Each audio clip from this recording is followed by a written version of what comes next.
Okay, hello everybody, and welcome to another episode of Dental Operations Unpacked. I am your host, Jake Larson, here with my co-host, as always, Clint Berry, and his token 2 thumbs up smiley face. There it is.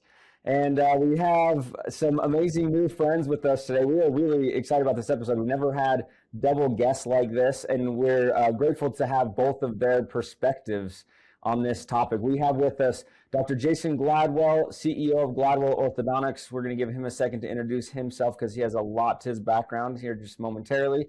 And Emily Abecasis, Senior Director of Operations at Lightwave Dental and also Vice President of Business Development at Gladwell Orthodontics.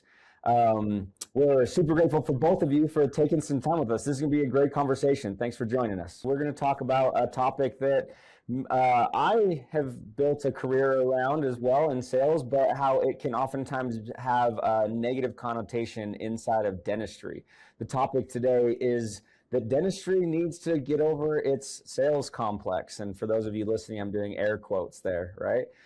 Because selling can oftentimes have that connotation of being a negative thing, pushy, persuasive.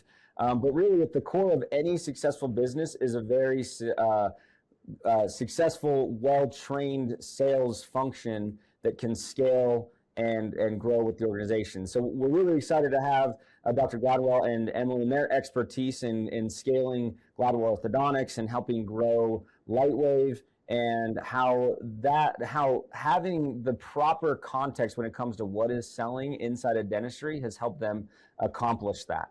So just one other thing I want to add, I think that there's a lot of teams out there that maybe they feel gut punch or feel kind of yucky when there's anything that feels salesy in the organization.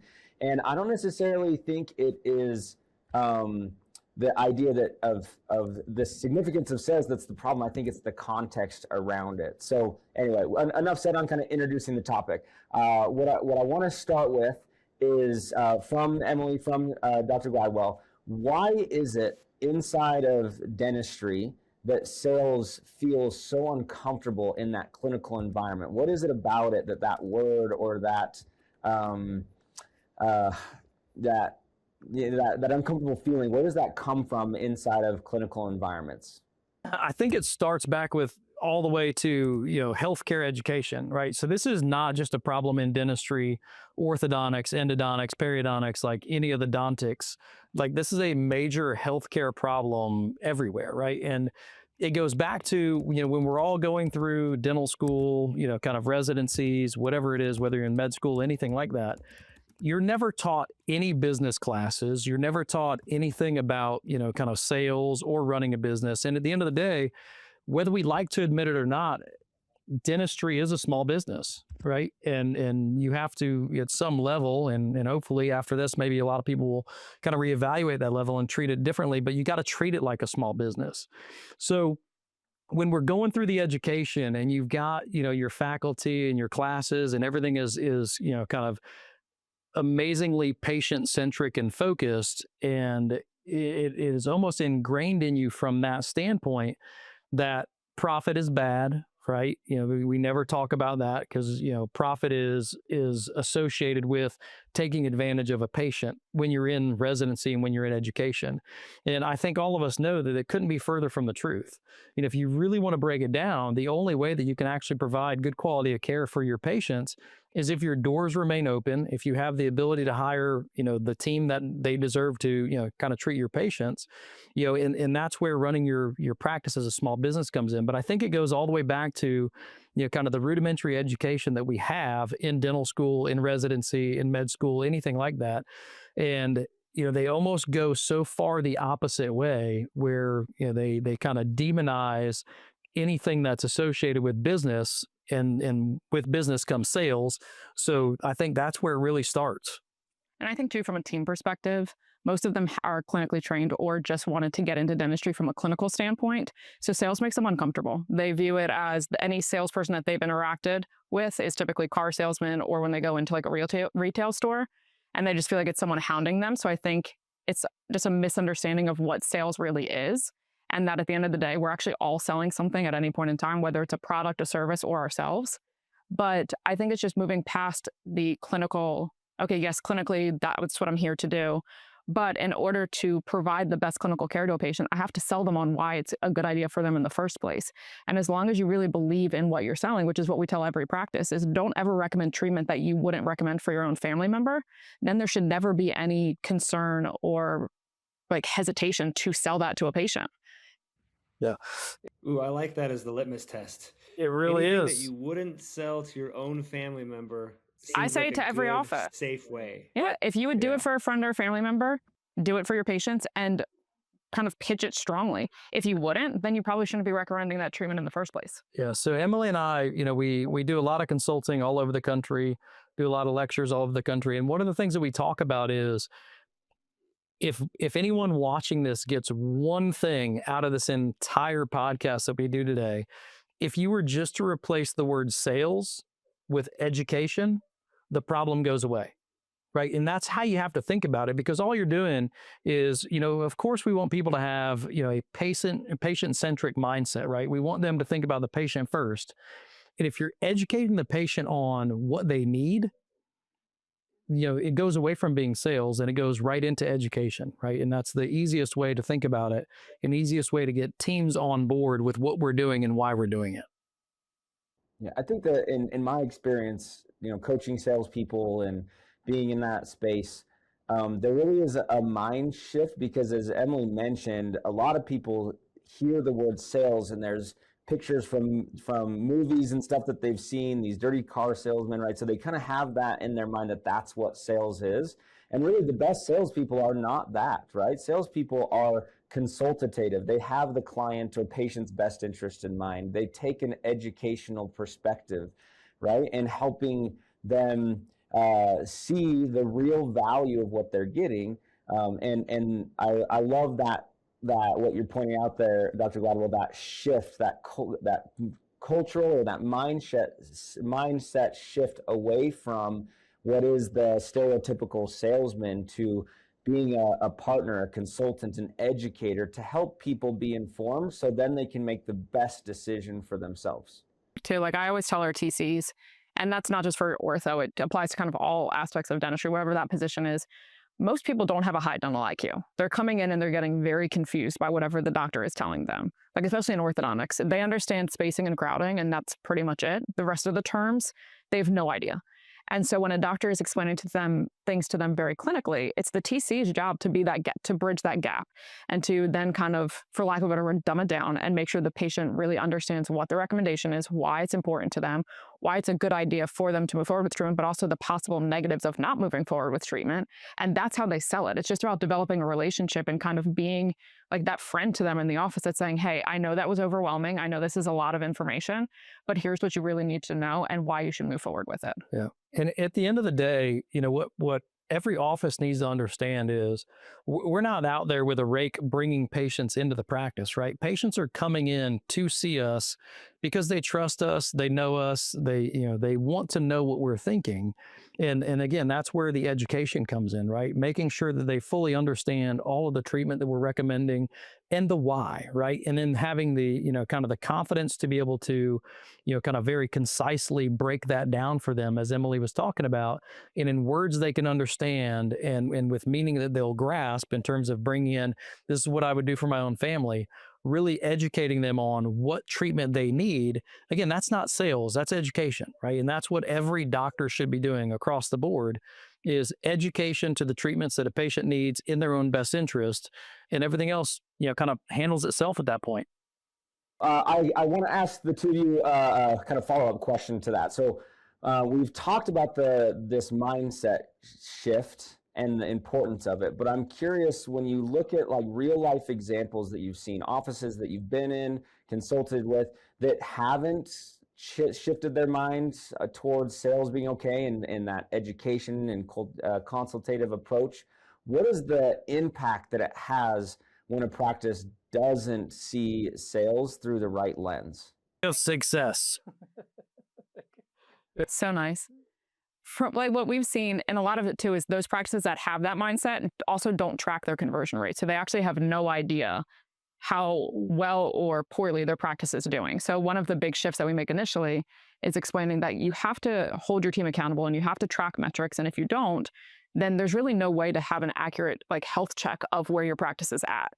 And when we go into the practices, the ones that don't take it serious and are just kind of, they view dentistry as I'm going to explain it. And if a patient wants to do it, they do it. And if not, oh well. Their conversion rate's typically 30%. And those patients that are leaving and not getting treatment, it's not that they're not getting treatment at all. They're just not doing it in that office. They're going down the street and finding someone else that's going to make them feel more comfortable and confident in whatever decisions they needed to make. And then they're going to go get the treatment. Yeah, I mean, when you look at, when you're asking, what are the signs and symptoms of someone that's not doing this, really and truly, I'm laughing and joking and saying lack of success, but it really is, at the end of the day, lack of success, right? And to Emily's point, what we're talking about is a lot of times when we go in there and look at these offices, they really have no clue. They have no data to back up what they're doing, right? They have an idea of how they feel. And it's at the end of the day, they walk home and they're like, yes, I absolutely crushed it today. I was the best doctor in the office and patients loved me. But until you actually dive into the data of actually what happened that day, and then you actually look at it to see kind of what you can change or what you could have done better, you just see a lot of missed opportunities, right? And then, if you start the day thinking that you're the best dentist, you're the best orthodontist in your town, in your area, wherever you are, then you would really want to strive for 100% conversion of all your treatment recommendations, because in your mind, if you're the best, you want everyone to be treated by the best. And if they're going to walk away and your conversion rate is really low, then they're going to go somewhere where they kind of they may get inferior treatment, but it was explained better. They were educated better, right? And that's the kind of the main crux of everything. They weren't sold something.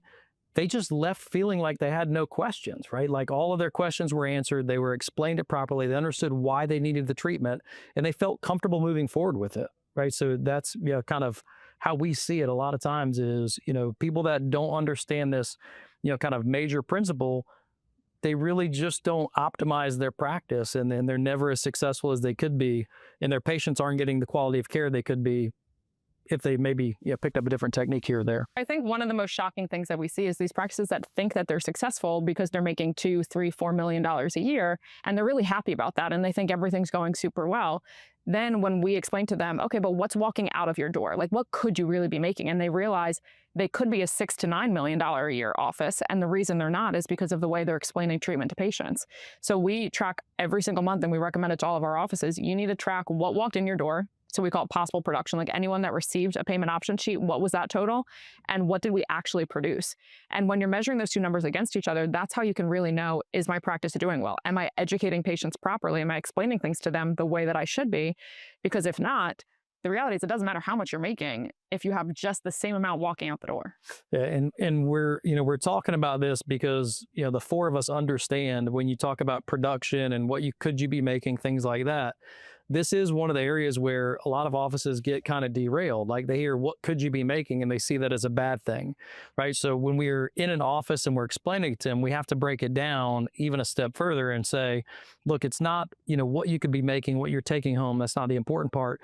It's, how many treatment plans are you recommending? Again, with a patient first mentality, right?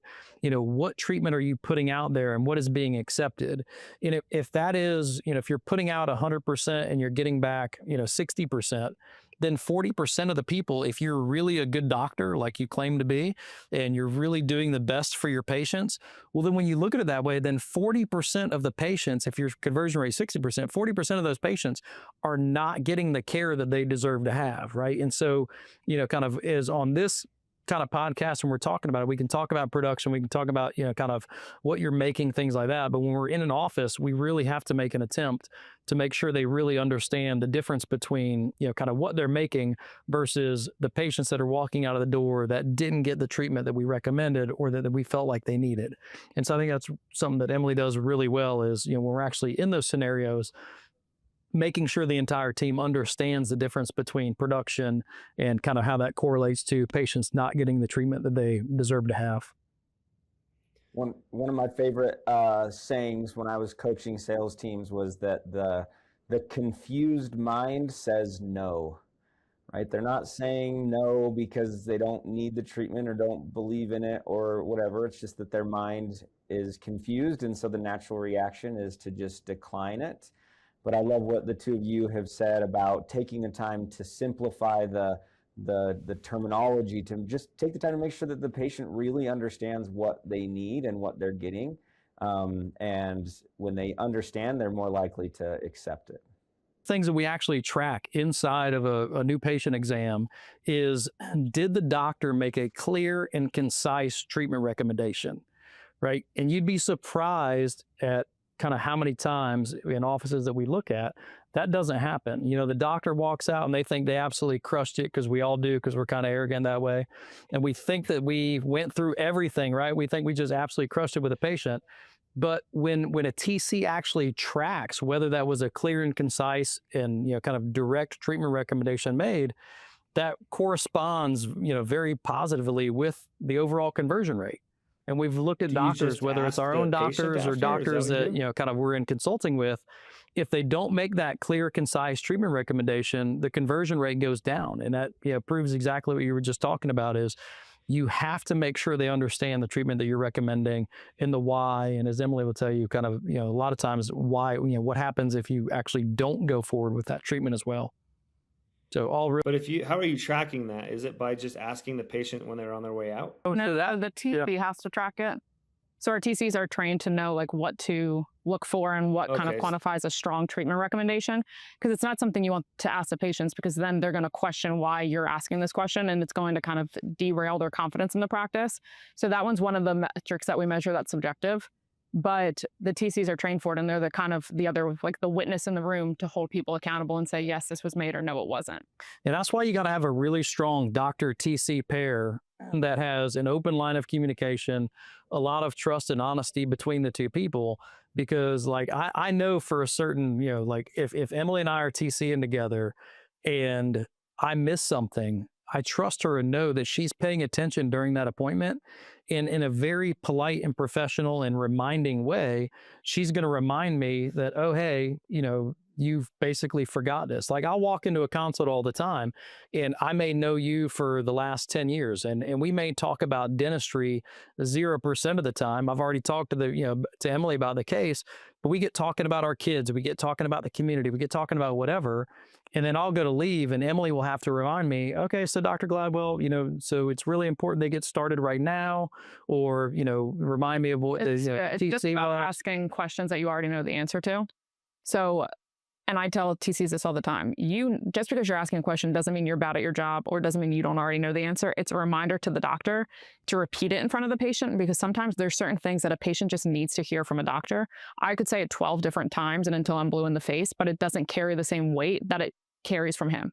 So part of your job is making sure that they've hit every point that you need them to hit. And I think the other piece that really holds some team members back is, as soon as they're hit with an objection, they freeze. Like, as soon as the patient has a question, or they say, okay, well, I'm just not sure if financially I can make this work, or whatever the question may be. And what I tell everyone, and Jake, it's kind of to your point before of like, confused patients say no. Patients that tell you why they're saying no want you to change their mind. So if a patient's telling you why they can't make it work, they're not telling you just because they're trying to be nice. They're telling you because they want you to find a solution to make that work for them. If they really didn't want to do the treatment, they would just politely decline or tell you, oh, I'll get back to you, and then just ghost you and never call you again. But the ones that are communicating with you and presenting the obstacles to you, it's not just because they're having fun with it. They want you to come up with the solution, and that's your job. I like that. That's definitely like sales 101 that Jake has been helping me with too, because we started this software business without sales and brought Jake on as a co-founder. And it was eye-opening to him giving me all of these like really simple sales techniques that I had no idea. I love what you just said about objections. If they're telling you why they object, they want you to help solve it. That makes so much sense to me. It's the whole point, because if they flat out just couldn't afford it, or they just didn't want it, they're just going to politely do oh, I have to talk to my husband, I'll call you back in a few days, or oh, we're going to get a second opinion. As soon as they present the actual problem to you, now the ball's in your court and it's your case to lose. And there's so much psychology in sales, right? And in human nature in general. And people think that it's this ultra complicated, kind of matrix of how you get someone from top of the funnel to bottom of the funnel and converting, but it's really not. Like, there's a couple of, kind of very simple tips and tricks that we teach people, whether it's a doctor, which is typically just make your time in the room as quick as possible, get in and get out and let your TC handle everything, to some more kind of dialed in techniques. But it's some really simple things that we teach that kind of allow people to get past that hump and really realize that it's not as complicated or as, kind of hard as you may think it is, because you don't have a sales background, so to speak. And I think it's important to circle back as we have this conversation about tips and tricks and sales techniques to some of the stuff that Emily said at the very beginning of you're recommending treatment that is in the best interest of these patients, right? You're not pushing anything on these individuals that isn't good for them, that's not in their best interest, and you're partnering with them to educate them, to help them see what they need and why that's important. And at the end of the day, they're still making the decision, right? But you're doing everything that you possibly can to make sure that they are making an informed decision. You're helping them get out of their own way. And, like the normal decision-making process that a person goes through throughout a day is kind of very arduous, right? It's very hard. And anything that comes up as a roadblock is going to derail that conversation or put it off. And that's just human nature, right? So, kind of when you understand that and you can use some of the, kind of the tips and tricks and just picking up on like what Emily was talking about in terms of if they bring up an objection, they want you to help them solve the problem, and again, as long as you have their best interest at heart, which every good doctor should have that, right? That's kind of the point of being a good doctor. You shouldn't feel bad about that. You shouldn't feel bad about giving your patients the proper education and the tools they need to make a decision that's going to benefit them, right? And as long as you have their interest first, you should never feel bad about that. You shouldn't think twice about it. So what have you two seen, or what do you recommend to help organizations shift that mindset across the whole group or the whole organization? What would you recommend, or what advice do you have? My biggest piece of advice is reevaluate the TC position in your practice. Most people absolutely put the wrong person in that role. They put the employee that's been there the longest, or the one that just wants a promotion or a title change and they're afraid of losing them, or their best clinical assistant. I can almost guarantee you your best clinical assistant is going to be your worst treatment coordinator, and they need to stay your best clinical assistant. People view the role as someone that needs a lot of dental background, and I firmly believe the opposite. Because like I mentioned before, the average patient doesn't have a high dental IQ. So when you have a doctor who's very clinical, then you make a TC who's also very clinical in the room, the patient becomes really overwhelmed and they're never going to develop a really good relationship with that treatment coordinator. You need someone who has more of a sales background or is just really good at developing relationships and able to form genuine connections with people. That's the best person for that role. Your best assistant needs to stay your best assistant because that's where they're going to thrive and want to stay with your practice. And I think that's where a lot of practices really kind of mess up the whole process, is they just put someone in there because that person wants the role because it sounds good on paper. And I think people really do underestimate how hard that position is. Like I tell all of the employees in our practice, because there's so many people that say they want to be a TC. Okay, well, two things are going to happen. One, that means you're working directly with me every single day. So I don't know how you feel about that, but most of them could be scary, but also it's the only position in the practice that's 100% tied to a number. Like I can rank our TCs all day, every day, and it's not opinion. It's not about how hard you work. It's just about what results you get. And if you don't have the right person in that role, one, they're going to fail because they're not going to understand how they're being held accountable. They're not going to be able to develop those relationships well. But then you'll lose that employee, which I think a lot of offices do, because they take that best assistant, put them in a role that they're not doing well in. No one wants to stay in a job that they're not succeeding in every single day, especially when they come from being the best. When you come from being the best and then suddenly you're really struggling in a position, that's when you leave and go elsewhere. And that's where a lot of offices, I think, make a big mistake. Yeah, I think it's following up on that and then going another direction as well. I think it's a fear-based mentality that most doctors have, right? They've got this amazing team member that's worked with them for years and they can't envision practice without them. And so they just want to elevate them to whatever role, whether they're qualified or not, so that way they don't lose them, right? And so that's operating from a fear-based mentality, which is never a strong position to operate any business from whatsoever, right? So you got got to get past that immediately. Then, it sounds crazy, but it's really understanding what your core values are as an office. What are you trying to do as an office? Are you trying to be, kind of the office that's really providing the best quality of care for every patient that comes through your doors? And if it is, understand what comes with that, right? And what I mean by that is understanding that if your core value is to provide the best quality of treatment for every single patient that comes through your door, then you got to offer them that, and you got to make sure you educate them, and you can't be bashful about telling someone they need something. If we're talking about general dentistry and someone needs a crown, we got to explain why they need a crown. If they need an implant, you got to tell them why that's that. If you need Invisalign, we got to tell them why they need Invisalign, or why they need, an exposing balm, whatever that is. You can't be bashful about kind of doing your purpose in your job and in your office. And you have to make sure that you surround yourself with a team that's actually going to help you get to the finish line there. You got to make sure that your team, kind of shares your core values, and they are patient-centric as well. And as long as everybody's doing that, we're all kind of working towards, the same goals.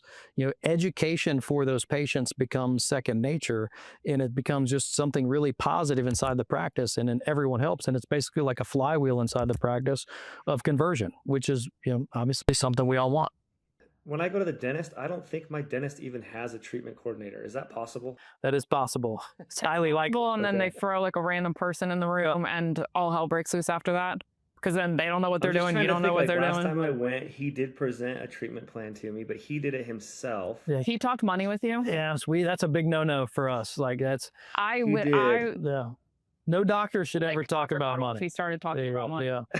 People ask me all the time, like it's again, I've got families that I've treated for 20 years, and they'll ask me something financially, and I'll say, look, I don't have a clue. I just work here.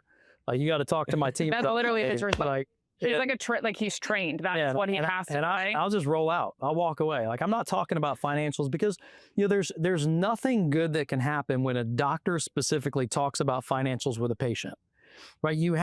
There's no end line that you can go there. Like, if I walk in and Emily and I do a consultation, and I walk out and Emily gets stuck in a situation where she has to come talk to me about some treatment fee or anything like that, she can roll in my office, and 9 times out of 10, we're probably not even talking about the financials, but at least it gives her a reason to go back in the office and then say, hey, look, we worked it out. Like, don't give away all my secrets. We figured this one out. If you're a patient of Gladwell Orthodontics and I ever said to you, let me go talk to Dr. Gladwell, I absolutely did that. I needed his approval. We talked. For sure. It just wasn't about you.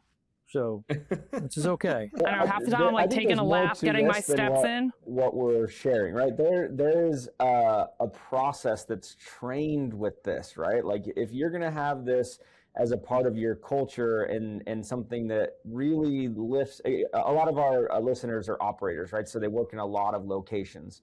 And I think in order to make this scalable and have this be that full cultural shift across all their organization, there has to be certain guidelines that are trained, like what they've talked about here, where the doctor isn't the one to discuss this. The person, you're getting the right treatment coordinators, the right personalities in those seats. All of these are components that feed into a fully successful sales motion inside of the organization that allows you to be the most successful that you possibly can be. And it sounds like there's a lot of organizations out there that don't see it that way and are just kind of, putting people where they might be successful, right? It's not intentional, and they're leaving a lot on the table because of it. Like, I put guardrails on our TC. So I have 11 TCs that work for me just from a Lightwave like just in our direct network. And they can't come to me with every question. Like, I have to trust them to make certain decisions in a consult and make exceptions when they need to. And if you don't, then you don't have the right people in place. But you just have to put guardrails on them. Hey, you can make decisions up to this amount, or this is the minimum price that you're allowed to go to. Past that, you do need my approval. Otherwise, I trust you to make the right decision, do what's best for the patient and best for the practice. Yeah, but when you're talking about this, there's a very big difference between systems and dependencies, right? Like, so if you're a real operator and you're trying to grow and scale and even if it's in your own one practice, right? You don't have to talk about scale in terms of multiple offices, multiple locations, things like that. You can still scale your one office. But if everything flows through one person and you don't have a system or training that's in place, You don't have systems. You have dependencies upon one person, right? And that's the big difference between a real operator and a fake operator, right? A real operator has systems in place and trainings in place that allow for these conversations to have, in the practice to keep running without having to go to the bottleneck of one person, right? That's a very important thing that we talk about with a lot of our doctors and a lot of our groups that are there is you got to have the culture, you got to have the team, you got to have the systems, you got to have the buy-in, because you can't get caught on a dependency of just one person. Right? You can't scale one doctor. You can't scale one amazing TC. You've got to have those educational systems inside your practice to make sure that your practice can grow to the best potential it is, even if it's just one location, right? And we see a ton of offices that are one location that are some of those badass offices in the country. Like they are awesome and they know what they're good at, but every part of that office is a system and it runs really, really well. I absolutely love this. There's so many directions that we could continue to take this. Like, I'm curious about the data, how you're tracking all this stuff, the scoreboards and scorecards that I know Emily is using across her treatment coordinators. Like, there's so many things that we could just talk forever on this. So we may have to do like a follow-up episode or something someday, or at least sit down for lunch at an event, because I want to pick your brains. There's so many things to do, but I know that time is valuable and you both have been super generous with your time today. So I don't want to get greedy and take too many minutes of your time. But I do want to make sure that we have some time at the end here to give both of you an opportunity to just end with some closing statements. Like, what's the one or two things from our conversation or just from your experience that you would want an operator to take away so that they really can start to feel more comfortable with this idea of selling, right? And understand that it really isn't the dirty car salesman persona that we're encouraging you to be, but to be more of an educator consultant. What's the one or two takeaways that you would want operators to leave? Emily, let's start with you, and then we'll have Dr. Gladwell give his couple takeaways to wrap it up. So I would say the biggest one is treat every patient like they're a family member. And I always joke and I say on the days you like your family and not the days that your family is really pissing you off. Like that's not how we're treating our patients. But when you do that, you're going to make the best genuine decisions for them. Financially, treatment planning, everything. So that's kind of number one. Then my biggest piece of advice from a sales perspective is everyone focuses on why you should do the treatment. These are the positives. This is what you're going to get out of treatment. But people really forget the opposite. You have to also explain what's going to happen if they decide not to move forward with your treatment recommendation. It's the same thing when you go to an MD. Like if they tell you need surgery, it's, hey, this is why, and here's what happens if you don't. Dentistry is the same thing, and people really forget that part of it. So it's making sure you're educating them on the positives of doing treatment, but also the possible negative repercussions of not doing treatment, because then they have the full picture and can make that educated decision. And the biggest piece too, my last piece of advice is when someone's giving you an objection, talk through it. Like that is your opening to keep the conversation going. But you want to be prepared for what those objections possibly could be. So role playing with your teams is super important. Looking up the negatives of Invisalign, negatives of braces, negatives of this, so that you can have prepared, educated conversations, because it's not sitting there trying to prove the patient wrong. It's trying to talk through the patient, because some of the objections that they're going to have are valid. And it's just about explaining to them why the pros outweigh this negative that they're going to potentially have to deal with. But if someone's conversing with you and not just blowing you off, you can absolutely close a sale that day.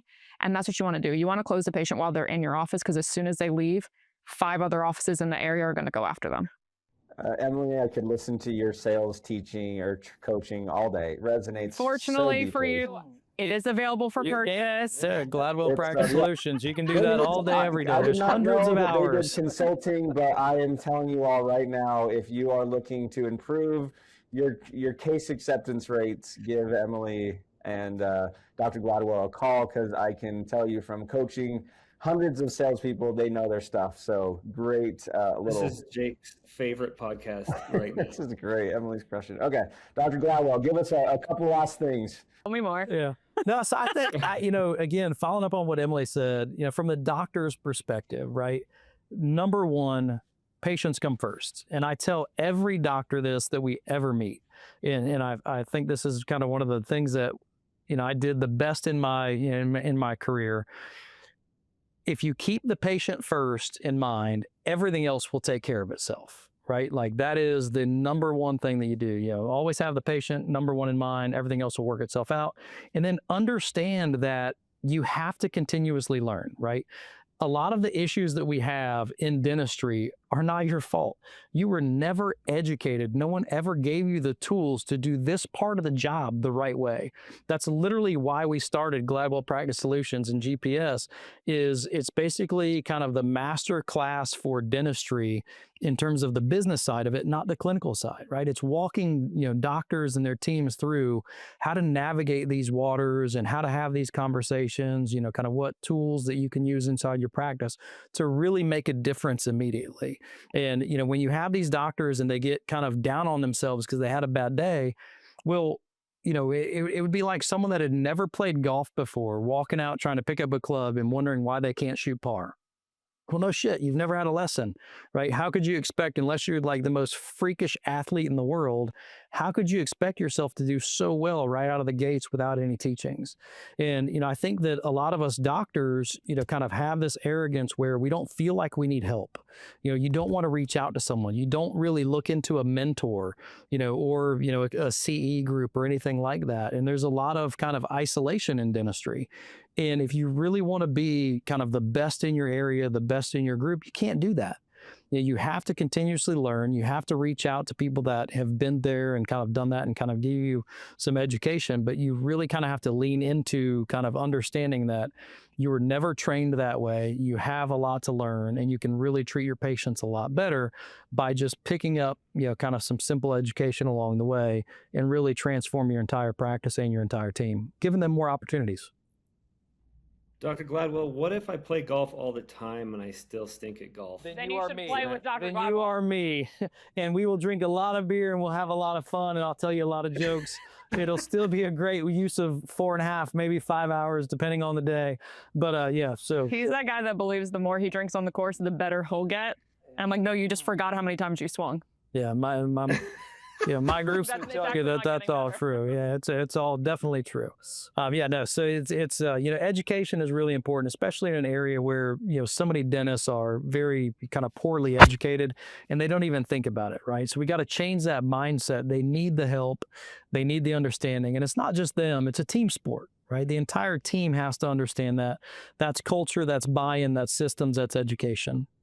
So wonderful. This has been a ton of fun, and I think it is a topic much needed inside of dentistry to help people understand something that can be super meaningful to their practice. Like Emily said at the beginning, going from what is a $3 or $4 million practice to potentially 6 to 9, just with these types of this mindset shift and coaching and reaching out. So I'm a fan. I'm going to recommend you guys.